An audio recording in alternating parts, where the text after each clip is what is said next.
신앙 성장이라고 하는 것이 무엇일까요? 신앙 성장이라고 하는 것은 삶과 지식에 있어서 영적인 진보가 있어야 신앙이 성장하겠습니다. 하나님도 알고 자신도 알고 영적인 원리들을 알아가는 것들과 관련이 있게 될 것입니다. 오늘 살펴보려고 하는 것이 바로 그런 것들입니다. 오늘 본문을 읽어보면 알지 못한다는 말이 나오고 알았다, 깨달았다라고 하는 발견한 것이 또 나옵니다. 하나는 몰랐다라는 얘기가 나오고 하나는 그 중에 뭔가를 발견했다 하는 이 두 가지 내용이 등장합니다. 이것을 살펴보려고 합니다. 본문에 들어가기 전에 우리가 지금까지 로마서 7장에 이르는 과정을 간략하게 한번 서머리를 해보겠습니다. 우리는 1장에서 이방인들의 죄를 얘기했습니다. 이방인들의 죄는 뭡니까?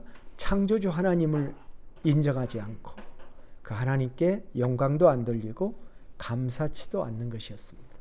그래서 온갖 죄가 거기에서 21가지의 죄들이 등장하게 되었다.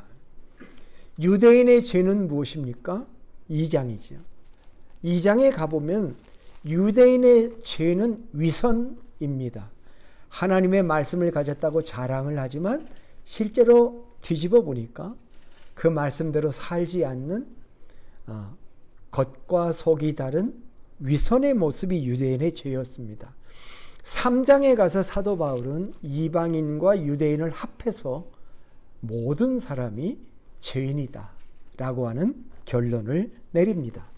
그리고 3장 21절부터 율법 외에 하나님의 한 의가 나타났다는 복음을 설명하기 시작합니다.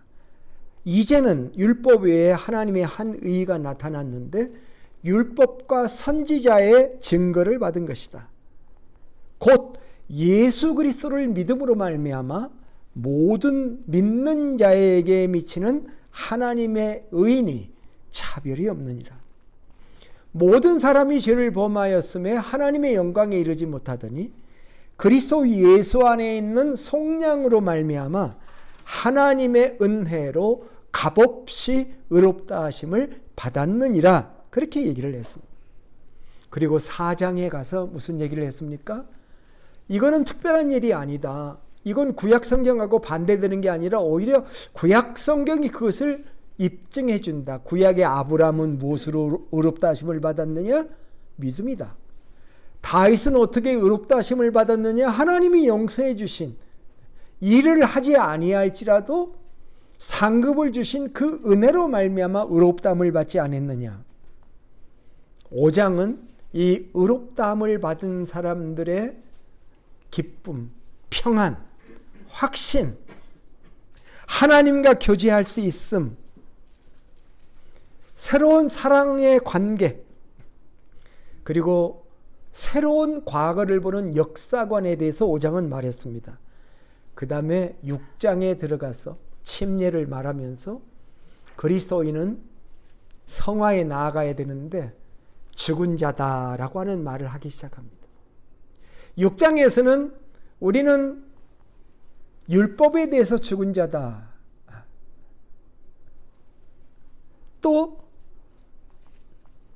죄에 대해서 죽은 자다. 6장이 죄에 대해서 죽은 자고요. 7장이 지난번에 말한 것처럼 우리는 율법에 대해서 조차 죽은 자다. 사실은 신앙 성숙이, 성화가 어디에서 일어나냐? 죽음으로부터 일어나는 것입니다. 자기 죽음. 나는 이제는 죄에 대해서 나는 죽은 자다라고 자기를 여기고 그리스도와 함께 죽었다. 나는 율법에 대해서 저차 죽은 자다.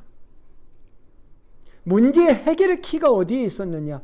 예수님은 어떻게 우리를 구원하시고 자기의 성화를 완성하셨을까요? 예수님은 어떻게 우리를 구원하셨습니까? 자신의 죽음을 통해서. 우리도 예수님의 죽음과 같은 죽음이 내 신앙 내적으로 소화되어서 자기 부인을 하는 그런 단계에 들어가야 그게 진정한 성화가 이루어지는 것이다.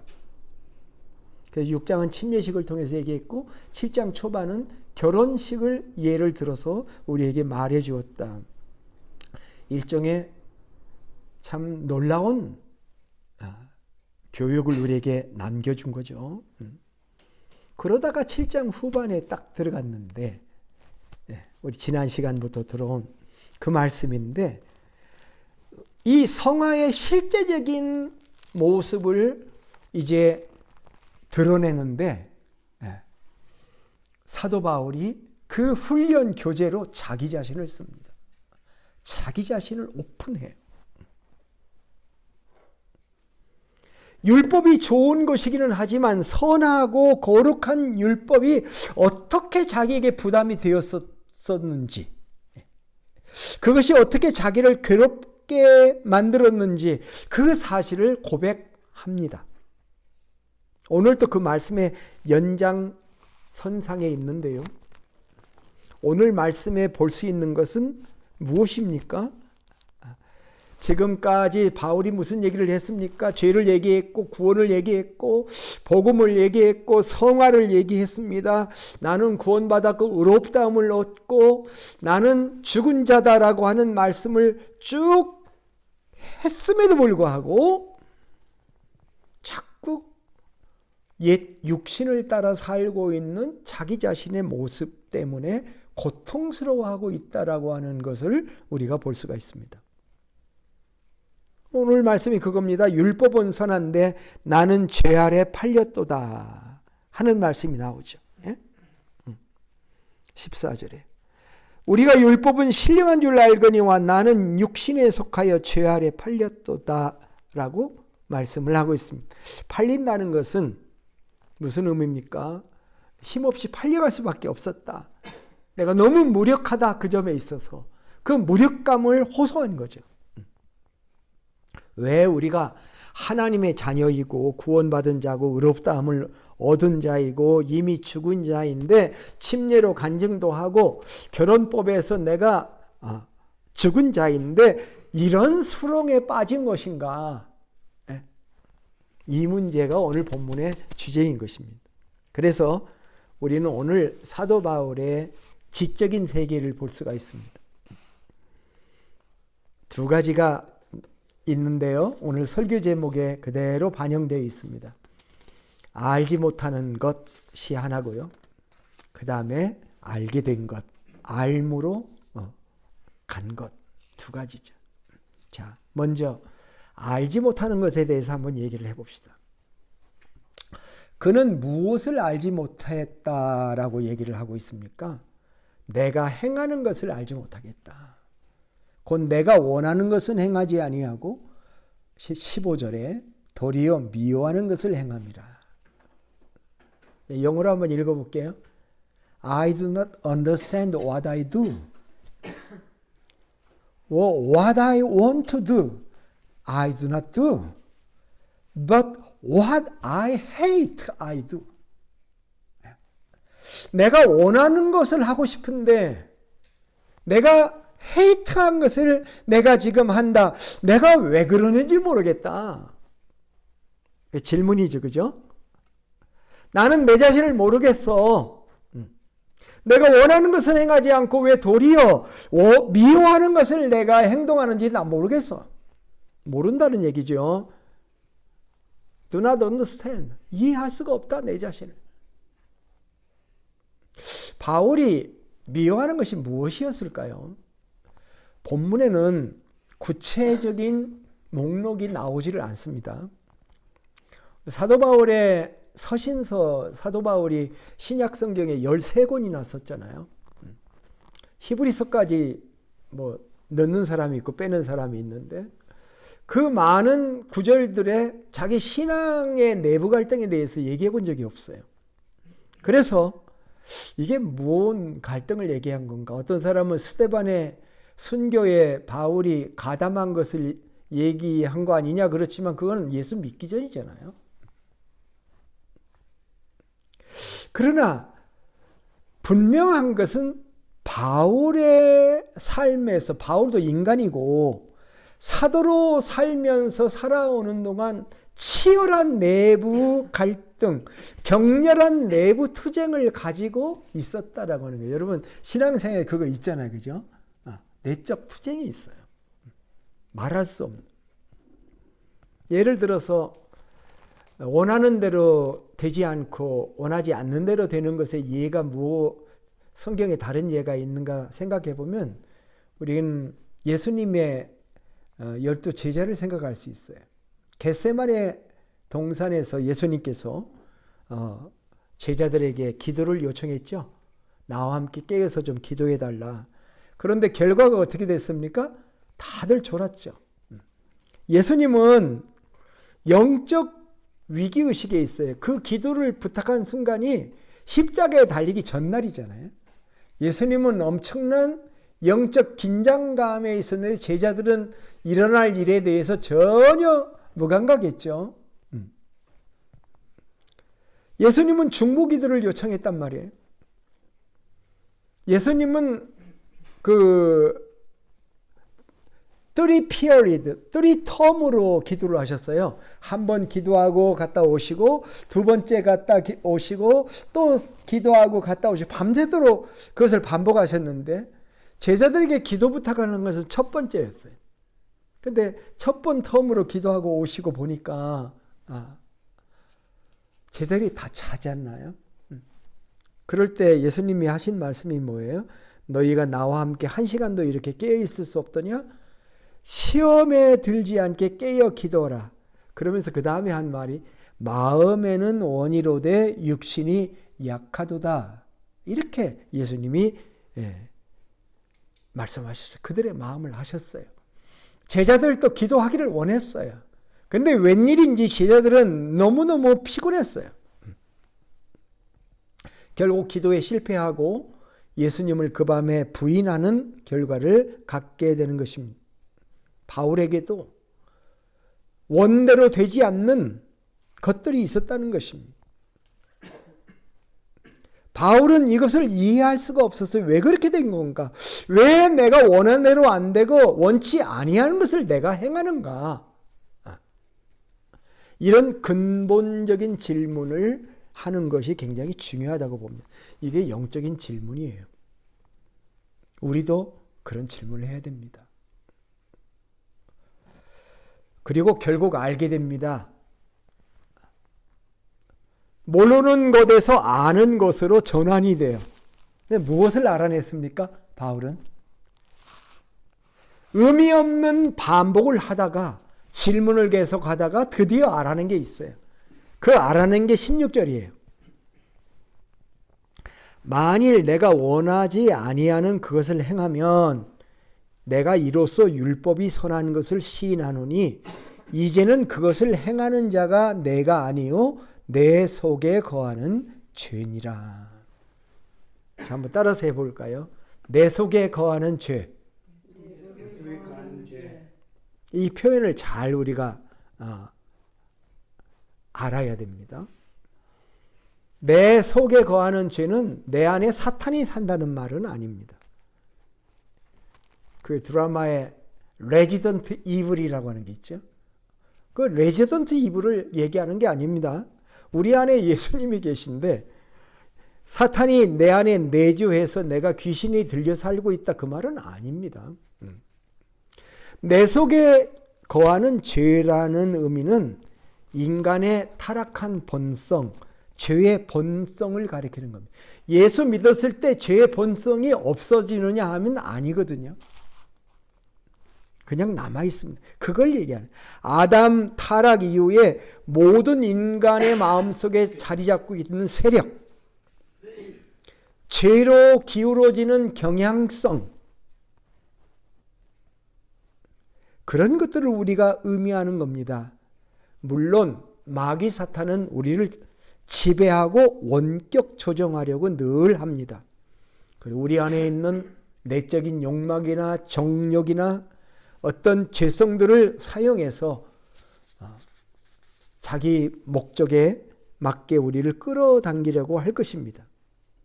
이 죄성이 예수 믿고 난 다음에 구원받은 후에 완전히 사라지지 않아서 성화의 걸림돌이 되고 있고, 그것이 계속해서 우리를 괴롭히고 도전하기 때문에 우리가 싸워야 될 대상인 것이죠. 자, 이제 소결론이 뭐냐면, 이 이야기를 통해서 우리가 알 수 있는 것은 결국 바울은 알지 못하는 것에서 아는 데 이르렀다는, 왜 그런지 모르겠다. 답이 뭐예요? 그것은 내 속에 있는 죄성 때문이로구나. 이게 위대한 자기 성찰인 것입니다. 그는 위대한 사도였고 하나님의, 예수님의 부르심을 받은 자였죠. 장외 사도였어요. 예수님이 직접 불러냄을 받은 사람이었습니다. 그는 자신의 모든 것을 주님께 드린 사람이었습니다. 그의 과거는 나름대로 찬란했어요. 예수 믿기 전에도 그랬고, 예수 믿은 다음에도 그랬고, 예수 믿기 전의 모습을 빌립보서 3장 4절부터 6절에 이렇게 말을 했어요. 그러나 나도 육체를 신뢰할 만하여 만일 누구든지 다른 이가 육체를 신뢰할 것이 있는 줄로 생각하면 나는 더욱 그러하리니 나는 8일 만에 할례를 받고 이스라엘 족속이요 베냐민 지파야. 베냐민 지파는 왕을 배출한, 최초의 왕 사울을 배출한 지파죠. 히브리인 중에 히브리인이요. 율법으로는 당대 최고의 바리새인이요. 율법의 의로는 흠이 없는 자라. 물론 자기 생각이었지만 이런 삶을 살았던 사람. 또 예수 믿은 다음에는 어떤 삶을 살았는가? 고린도후서 11장 23절로부터 28절에 보면은 이렇게 말을 하고 있어요. 내가 수고를 넘치도록 하고 옥에 갇히기도 더 많이 하고 매도 수없이 맞고 여러 번 죽을 뻔하였으니 유대인들에게 40에서 하나 감한 매를 40-1이면 몇 번이에요? 39이죠. 매를 39대를 맞는 그 매를 5번 맞았으며 3번 태장으로 맞고 1번 돌로 맞고 3번 파선을 하고 일주야를 깊은 바다에서 지냈으며, 이 사람은 위험도 참 많이 지나온 사람. 설명하는데 8가지가 나오더라고요. 강의 위험, 강도의 위험, 동족의 위험, 이방인의 위험, 시내의 위험, 광야의 위험, 바다의 위험, 거짓 형제 중의 위험을 당하고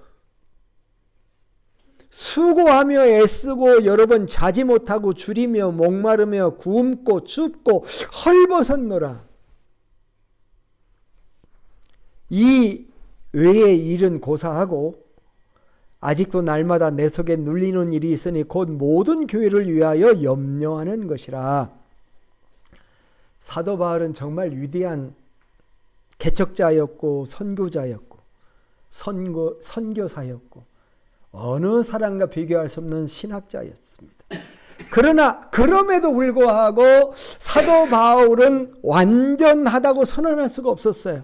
오히려 내 안에 죄가 있다고 고백을 했고, 디모데전서 1장에 가보면 뭐라고 고백했냐면 나는 죄인 중에 괴수다 라고까지 고백을 하게 된 겁니다. 이거 쉬운 고백이 아닙니다. 로마서는요, 어떤 책입니까? 한 번도 가본 적이 없는 로마에 편지가 먼저 간 거예요. 사도 바울에 대해서 소문을 로마 교인들이 많이 들었을 거예요. 예루살렘에 오순절 성령 강림 사건이 일어나니까 온 세계에서 예루살렘에 모여온 사람들 중에 그 베드로의 설교를 듣고 예수를 믿고 난 사람 중에 로마에 돌아간 사람들이 모여서 교회가 이루어졌을 거다. 이렇게 이제 우리가 생각을 합니다. 일반적으로 로마 교회를. 바울에 대해서도 알게 되었을 거예요. 바울의 서신들이 돌아다닐 수도 있어요. 그런데 한 번도 만나본 적이 없는 로마 교인들에게 서신을 보내면서 자기를 오픈한다는 것. 근데 자기 자랑이 아니고 자기의 정말 속쓰린 이야기. 어쩌면 이 편지를 읽는 사람들조차 당황할 수밖에 없는. 그러나 바울은 진실하기 원했습니다. 그는 자기의 있는 모습을 그대로 드러내는 것을 부끄러워하지 않았습니다. 그는 자신의 신앙을 완전한 것으로, 아주 위대한 것으로 포장하고 싶어 하지 않았습니다. 위장하고 싶지 않았어요. 바울이 직접 자기 자신을 이렇게 밝히지 않으면 아무도 몰라요. 가만히만 있어도 그는 위대한 성자라고 사람들에게 존경을 받았을 겁니다. 그러나 그는 자신의 내면 세계와 본질을 정확하게 밝히는 것을 두려워하지 않았습니다. 어쩌면 이것이야말로 사도 바울의 위대함을 드러내는 것이라고 하지 않을 수가 없습니다. 자, 오늘은 사도 바울은 자기가 원하는 대로 살지 않고 반대로 사는 그 원인에 대해서 고민을 했습니다.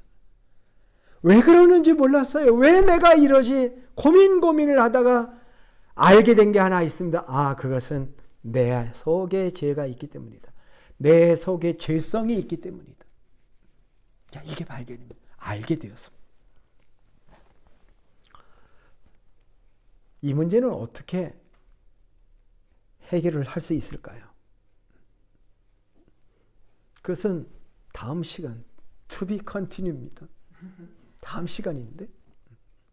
자, 여기까지 말씀해서 우리가 깨달아야 될, 적용해야 될 몇 가지가 있습니다. 세 가지 얘기를 할 건데, 첫째는 사도 바울을 보면서 우리는 자신에 대해서 정직해야 된다 하는 것입니다. 이 로마서 7장에 보면은 내가, 이 I라고 하는, 나라고 하는 단어가 29번이나 등장을 합니다. 남 얘기가 아니에요. 내 얘기입니다. 내 얘기. 우리는 우리 자신을 과대평가해서도 안 되고 과소평가해서도 안 됩니다. 있는 그대로 평가해야 됩니다. 언젠가 그런 말씀을 했나요? 우리에게는 장점도 있고 단점이 있습니다. 단점 때문에 죽으면 안 돼요. 내게 장점도 있다는 사실을 알고 엔조이해야 됩니다. 있는 모습 그대로 더도 덜도 말고 있는 그대로 자신을 드러내고 고백할 줄 알아야 된다. 여러분, 시편 같은 시편을 읽을 때 여러분 무엇을 느끼십니까? 너무너무 리얼해요, 어떤 것들은. 그렇죠? 우리는 시편 기자들의 정직성을 볼 수 있습니다. 다윗의 글들을 읽을 때 거짓과 위선의 모습이 잘 보이지를 않습니다. 오히려 처절한 자기 고백을 해요. 예를 들어서 우리가 지나왔습니다마는 시편 51편 3절로부터 12절을 제가 읽을 건데요. 다윗의 심정에 대해서 한번 읽어봅시다. 시편 51편 3절입니다.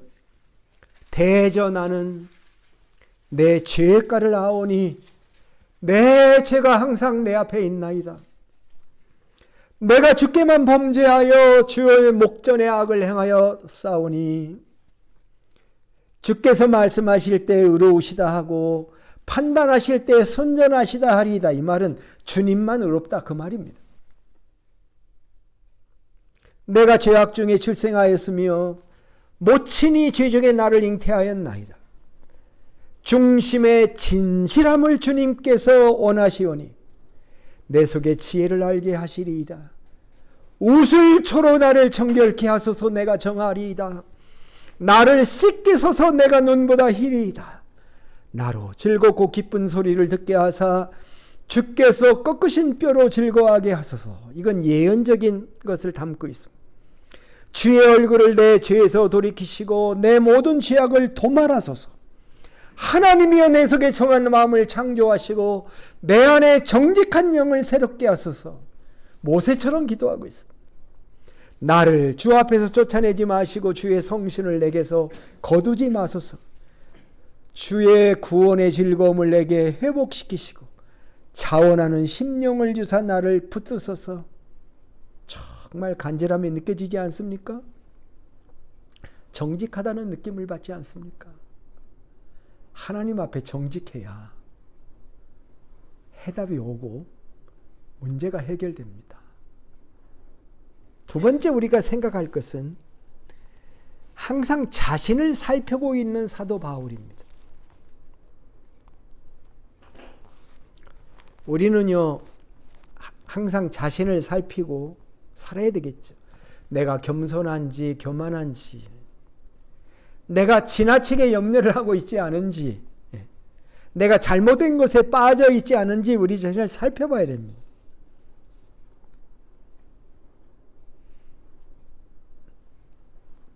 사도 바울은 하나님의 일을 한다고 밖에 돌아다니면서 많은 열매를 맺었는데 그는 밖의 일만 보지를 않았습니다. 그는 항상 자기의 내면을 살피고 있는 사람이었습니다. 고린도 교회에 보낸 서신 중에 고린도전서 10장에 이런 말씀이 있습니다. 고린도전서 10장 1절부터 제가 읽겠습니다. 형제들아, 너희가 알지 못하기를 내가 원하지 아니하노니 우리 조상들이 조상 얘기를 해요. 우리 조상들의 삶을 스크린합니다. 우리 조상들이 다 구름 아래에 있고 바다 가운데로 지나며 모세에게 속하여 다 구름과 바다에서 침례를 받고 다 같은 신령한 식물을 먹으며 다 같은 신령한 음료를 마셨으니 이는 저희를 따르는 신령한 반석으로부터 마셨으며 그 반석은 곧 그리스도시라.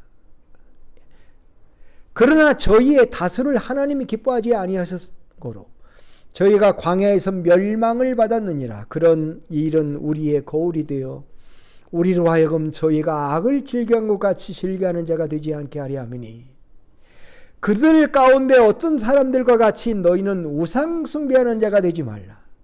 기록된 바 백성이 앉아서 먹고 마시며 일어나서 뛰논다 함과 같으니라. 그들 중에 어떤 사람들은 음행하다가 하루에 23,000명이 죽었나니 우리는 그들과 같이 음행하지 말자. 그들 가운데 어떤 사람들이 주를 시험하다가 뱀에게 멸망하였나니 우리는 그들과 같이 시험하지 말자. 그들 가운데 어떤 사람은 원망하다가 멸망시키는 자에게 멸망하였나니 너희는 그들과 같이 원망하지 말라. 그들에게 일어난 이런 일은 본보기가 되고 또한 말세를 만난 우리를 깨우치기 위하여 기록되었느니라. 그런즉 선줄로 생각하는 자는 넘어질까 조심하라.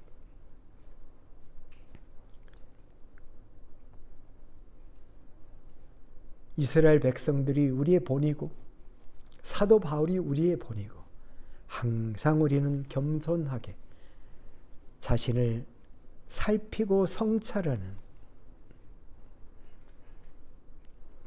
기도 시간이라는 게 뭘까요? 기도라는 게 하나님께 내가 원하는 것을 갖다가 들이미는 것이 기도만이 아니죠. 기도가 뭡니까? 주님과 대화하는 것이죠. 기도가 뭡니까? 자기 자신을 말씀 안에서 보는 것이 말씀과 기도 아니겠습니까? 사도 바울은 그런 자기 자신을 성찰하는 그 과정을 통해서 더 나은 진리로 성장하게 되었다 그 말씀입니다.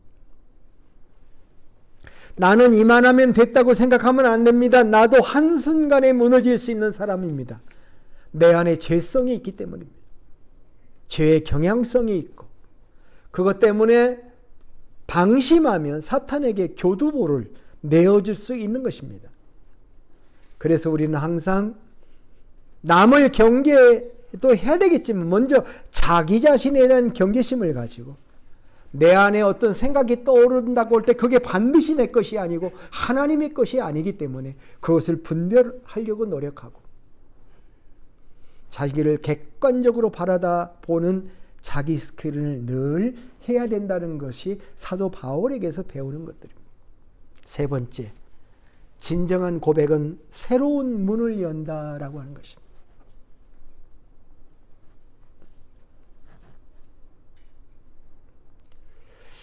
오늘날의 교회에서는 잘 나타나지 않는 일인데 참 이게 쉽지 않은 문제이기 때문에 신약시대의 교회에서는 죄 문제를 이렇게 직접 다뤄가지고 형벌도 했어요. 예를 들면 아나니아 삽비라 사건, 여러분 아시죠?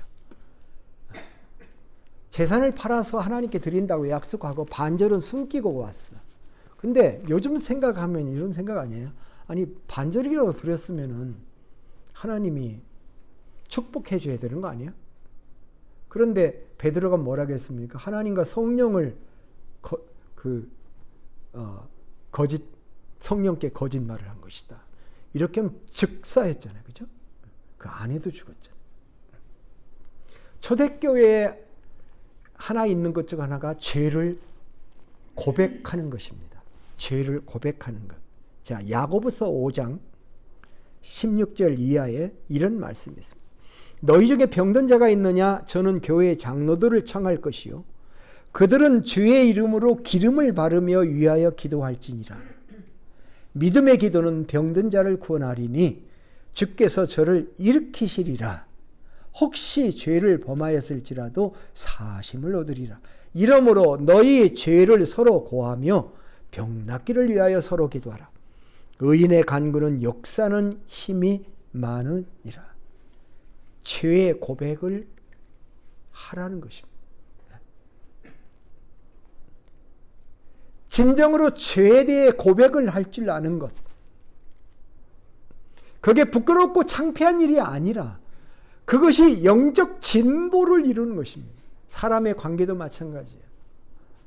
남편과 아내가 서로 살다가 잘못한 일을 했을 때 자기의 죄를 솔직하게 고백하는 그때부터 진정한 관계가 시작되는 거잖아요.